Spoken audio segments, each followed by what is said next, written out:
welcome to Life of Diplomats. I'm Anura Mangali. Today we have a guest who proudly calls himself an Orientalist for his deep knowledge of Asia's rich heritage. Having served in the diplomatic service of his country for more than 30 years, he consistently promotes the multilateral values of cooperation and partnership wherever he's posted.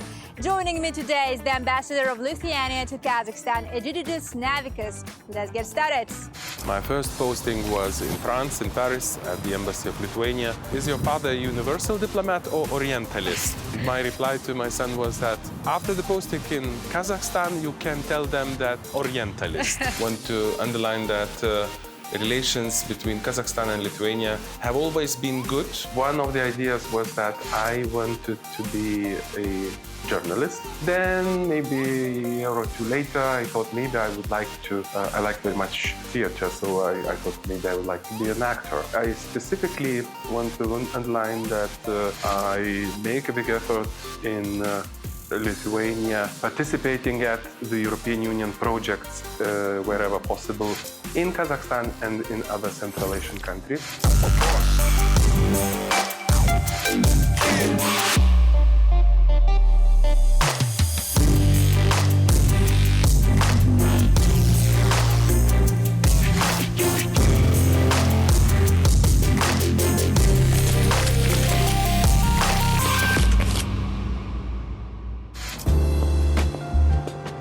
Hello, dear ambassador. Hello, welcome.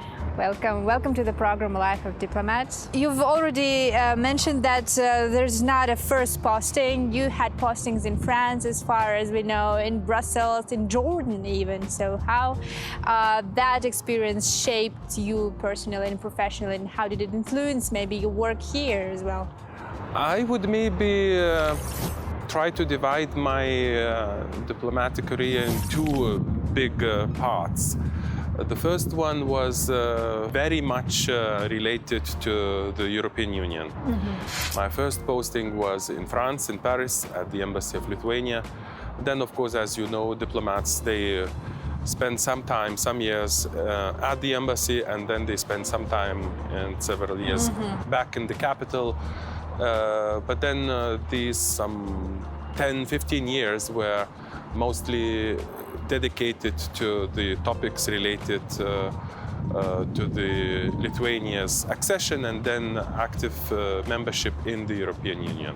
Yes. So it was in Paris, in Vilnius, in Brussels, and then also I worked for some years at the European External Action Service, which is, in simple terms, European Union Foreign Ministry, I would say so. And during that period, I was posted in EU Embassy, or as it's called, EU Delegation in Jordan. And from there on, I would say my second part of diplomatic career would be more Orientalistic, because really? the posting in Jordan, then Azerbaijan, now Central Asia, Kazakhstan. And would mention even a joke. My son was asking me that he's a student, and his friends were asking, is your father a universal diplomat or Orientalist? And my reply to my son was that after the posting in Kazakhstan, you can tell them that Orientalist.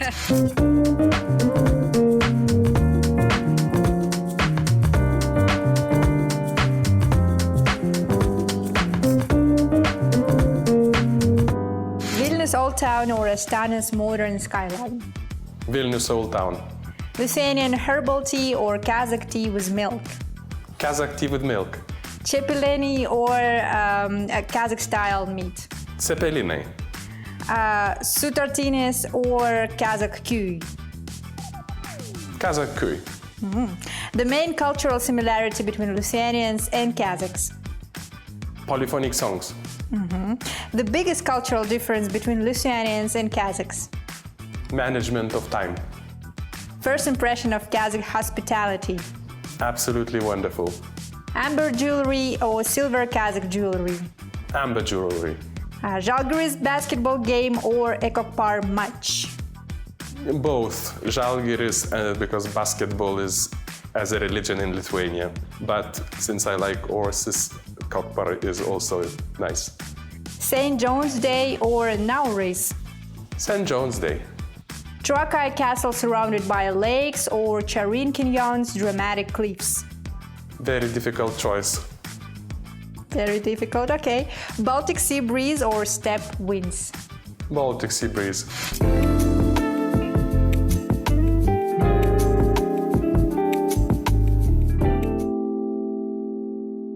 Let us start our talks today with discussing very important things, our bilateral relations. You've been posted here as an ambassador of Lithuania since 2023, and I'm interested in what do you think about the current state of relations between Lithuania and Kazakhstan, and what areas of cooperation, whether it's political, economic, cultural, or technological, you see as more promising and with a big potential? Yes, it's almost 2 years that I'm here in Kazakhstan as ambassador of Lithuania, as well covering several other countries of Central Asia. And I want to underline that relations between Kazakhstan and Lithuania have always been good, and we are good partners in many areas, would it be political, economic, cultural, or other.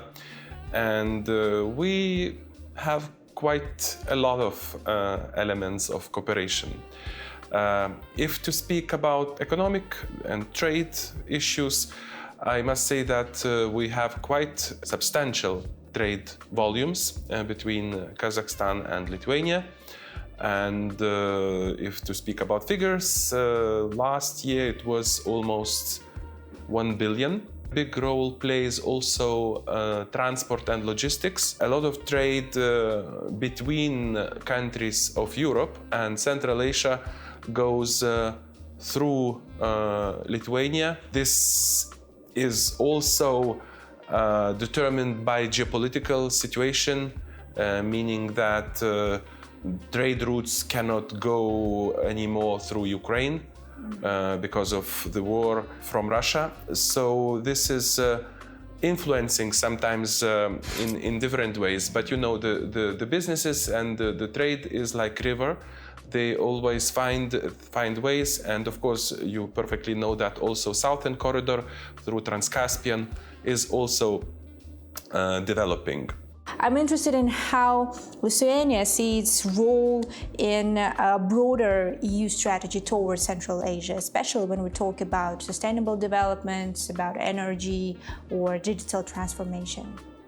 Yeah, you rightly mentioned these areas which actually were major topics of discussion at this EU Central Asia summit in Samarkand. I want to mention that European Union already for many years had a special strategy on relations with the countries of Central Asia. And especially during the past several years, this relationship has been deepening, new agreements have been signed, and areas of cooperation expanding. And here we talk not only about trade, a lot of interaction in the area of energy, especially meaning the green energy. Also a lot of cooperation in the area of water management, which is quite an issue for several countries in Central Asia. Also all things related to digital and e-governance aspects, and there are several projects implemented by the European Union in that area. Lithuania is also participating.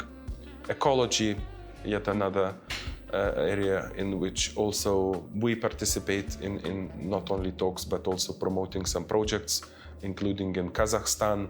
And as far as I know, Lithuania is championing in digitalization of different sectors of its own economy, and I think the like sharing experience with Central Asian countries in Kazakhstan is also one of the avenues which are being discussed. Absolutely, yes. In all what is let's say digitalization, and especially I speak about Lithuania, we have very well developed fintech, so to say, financial technologies. Yes, exactly. Actually, we are number 1 or 2 in the world on that.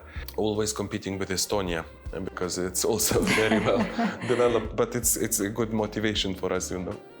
Yes. So of course that in that area we are happy to share our experience, and in many other areas with Kazakhstan and other Central Asian countries, Kazakhstan as well as Lithuania. During these past 30 years, we had to transition from the Soviet system to market economy system in many areas. And this experience we can share between us. Let us talk a little bit more in details about the foreign policy, Lithuania's foreign policy. You representing Lithuania here in Kazakhstan. So, from your experience, how does Kazakhstan fit into the broader landscape of Lithuania's foreign policy? I will just briefly outline the major priorities of Lithuanian foreign policy, and I would not go into mentioning 20 aspects, but maybe 3 or 4, and would start, of course, by active and proactive participation of Lithuania in European Union and NATO, and speaking on interaction with Kazakhstan. We as I said already, we have good political relations. We exchange views, and we have regular consultations, and we fully understand Kazakhstan's foreign policy priorities, its multivectoral policy, it's also leadership in more integration among Central Asian countries.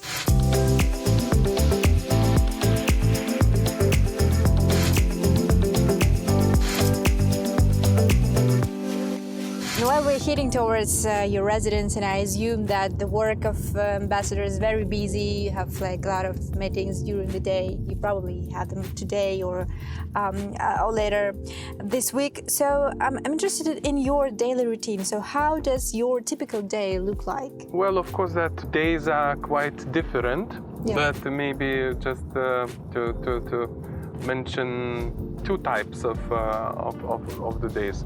Of course, there are days which are rather calm. What I mean is that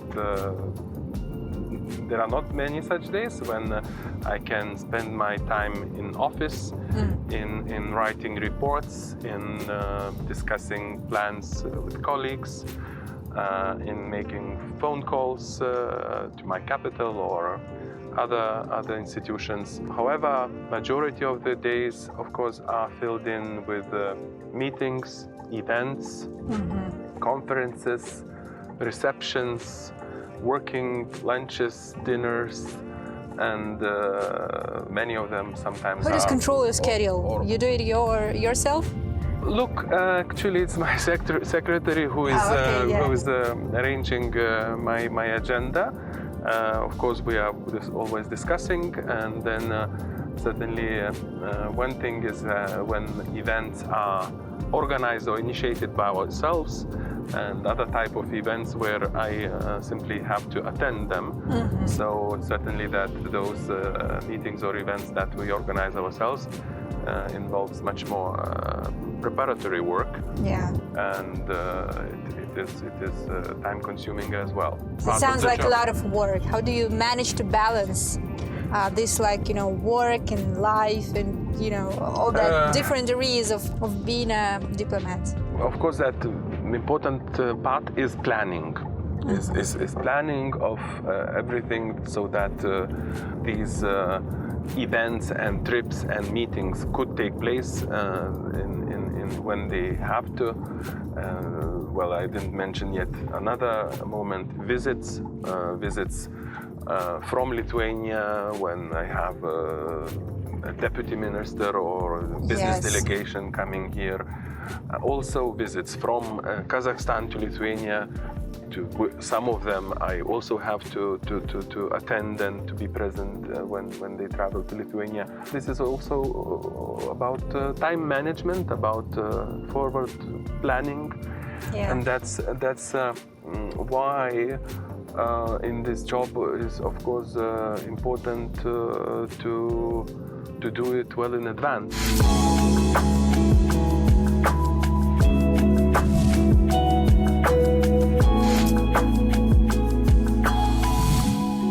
Now, let's embark a little bit on your personal journey. I'm interested in what led you into a career of diplomacy back in the days, back in the time. When I was some 14, 15 years old schoolboy, one of the ideas was that I wanted to be a journalist. Oh.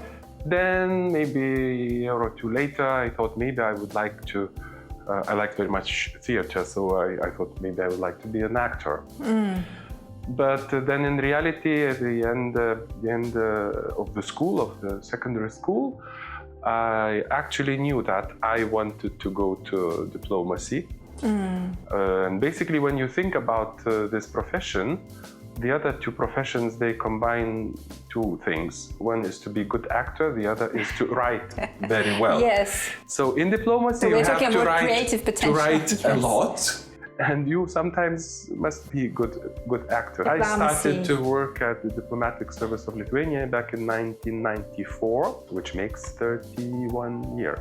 Yes, and during this time, I think I'm interested in what kind of values guided you through all that years, especially when we're talking about representation and representing your country on international arena. Look, let's say the overall motivation and goal is, of course, to make my country, Lithuania, strong, independent, and prosperous, and its people. This is maybe sounds very formal or official, but certainly for every diplomat, this must be the background motivation. Number one priority. Yes, and then of course, speaking about values, certainly that it took time also for Lithuania to, develop all these shared values with the European Union in the area of developing democracy, human rights, rule of law. It took some years, of course, but I'm very happy